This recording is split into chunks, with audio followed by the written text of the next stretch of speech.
एक जंगल के अंदर पहाड़ के ऊपर एक बहुत ही बड़ा किला था, जिसके अंदर सैनियों की एक बहुत ही बड़ी टुकड़ी रहा करती। किले के बाहर एक बहुत ही बड़ा विशालकाय पेड़ था, जिस पेड़ के अंदर एक उल्लू रहा करता था। उल्लू उड़कर पास के ही एक पहाड़ के पास जाया करता था, जहाँ पे वो अपना भोजन किया करता था, जहाँ पे थोड़े बहुत कीड़े मकोड़े उड़ रहे होते, जिनको खाकर अपनी भूख को मिटाया करता था।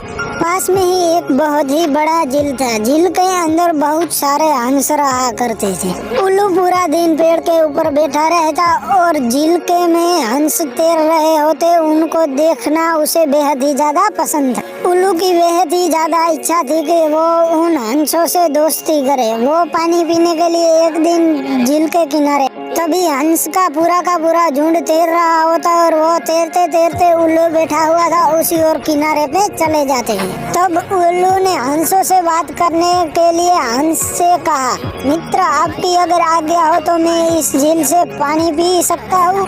तभी हंस चौंक गया और उल्लू के सामने देखा।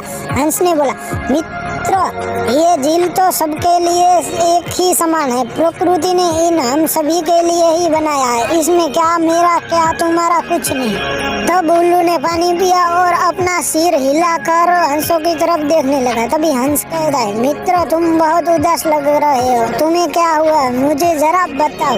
तभी उल्लू ने कहा, मित्र मैंने तो पानी पी लिया, मेरी प्यास भी बुझ गई, आप मेरे मित्र बन सकते हैं। बाद में उल्लू और हंस दोनों के दोनों बेहद ही अच्छे मित्र बन गए और बाद में हंस ने अपना सारा परिचय उल्लू को दिया और कहा कि मैं एक हंसों को राजा हंसराज हूँ। बाद में हंस ने उसका सारा परिचय दिया और उसके साथ ले गए। उल्लू का बहुत अच्छी तरीके से स्वागत किया और बाद में उनको अच्छे अच्छे पकवान और अच्छे से व्यंजन उनके सामने पीरसे गए।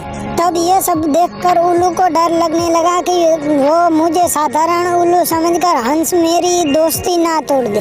बाद में उल्लू ने अपनी जात को बड़ा बताने के लिए हंसराज से जब विदाई ले रहा होता है, तभी हंसराज से कहता है, मित्र हंसराज तुम भी कभी कभार मेरे महल आओ, मैं भी एक उल्लुओं का राजा उल्लू राजा हूँ और आपका मैं अतिथि और बहुत ही बेहद तरीके से स्वागत करूँगा। तभी हंस ने कहा, क्यों नहीं, मैं जरूर आऊंगा। इतना कहकर उल्लू ने विदाई लिया। तब उल्लू मन ही मन सोचता है, हंसराज से तो मैंने बड़ी बड़ी बातें कह दी, मगर उसे मैं सत्य कैसे मनवाऊं। तभी उल्लू की नजर उस किले पर पड़ी जहाँ पे सैनियों का परेड चल रहा था। तभी उसके दिमाग में एक आइडिया आता है और वो हंसों की ओर उड़कर चला जाता है। तभी उल्लू को देखकर हंस बोलता है, मित्र तुम इस वक्त क्यों आए हो। तभी उल्लू कहता है, मित्र मैं तुम्हें मेरा महल दिखाना चाहता हूँ और मैं तुमको मेरे महल का मेहमान बनाना चाहता हूँ। मैं आपका तो मेहमान बहुत बार बन चुका हूँ। हंस कहता है, मित्र इतनी जल्दी क्या है, कभी कभार आऊंगा। उल्लू कहता है, मित्र हंस मैं तुम्हें आज लिए बिना नहीं जाऊंगा। बाद में उल्लू की जीत पर मित्र हंस ने भी कहा दिया, चलो तो मित्र। बाद में दोनों के दोनों उड़कर जा रहे होते हैं। तभी उल्लू कहता है, मित्र ये किला देख रहे हो, वही किला मेरा है। तब हंस ये देखकर बहुत ही ज्यादा खुश हुआ और दोनों के दोनों जाके उल्लू के पेड़ पर बैठे। तभी किले में रह रहे सभी सैनिकों की परेड स्टार्ट होने वाली थी। तब दो सैनिक मिलकर युगल बजाने लगे। तब उल्लू बोला, देखो मित्र आपके स्वागत के लिए मेरे सैनिक युगल बजा रहे हैं, आगे भी आपको स्वागत के लिए वो आपको सलामी देंगे। रोज की तरह उसी किले में परेड हुई और सभी सैनिकों उस तिरंगे की तरफ खड़े होकर उसको सलामी देने लगे। तभी हंस ये सब देखता ही रह गया और अपने मित्र से कहने लगा, धन्यवाद मित्र, आपने मेरा इतनी बढ़िया तरीके से स्वागत किया। उल्लू कहता है, मैंने मेरे सैनिकों से कहा है कि जब तक मेरे मित्र हंस मेरे अतिथि है तब तक वो रोज इसी तरह आएंगे और परेड निकालेंगे और भिगुल बजाकर मेरे मित्र हंस का स्वागत करें। यह सब देखकर मित्र हंस तो बेहद ही ज्यादा खुश और उल्लू पर प्रसन्न। तभी वहाँ पे खड़ी सैन्य टुकड़ी अपने हाथों में अपना सामान लेकर चलने लगे। तभी हंस बोलता है, मित्र उल्लू आपके आदेश के बिना ही आपके सैनियों यहाँ से चले जा रहे हैं। तब उल्लू कहता है, उनको किसी ने गलत संदेश दिया होगा, मैं अभी रोकता हूँ।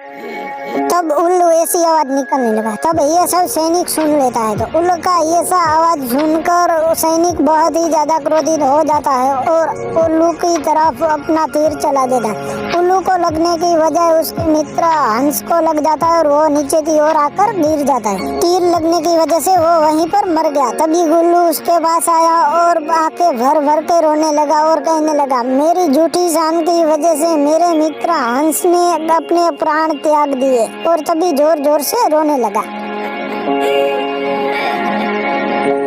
उल्लू को रोते हुए देखकर तभी उसके पीछे से एक बड़ा सा लोमड़ी आता है और उल्लू पर कूद पड़ता है और उल्लू को भी मार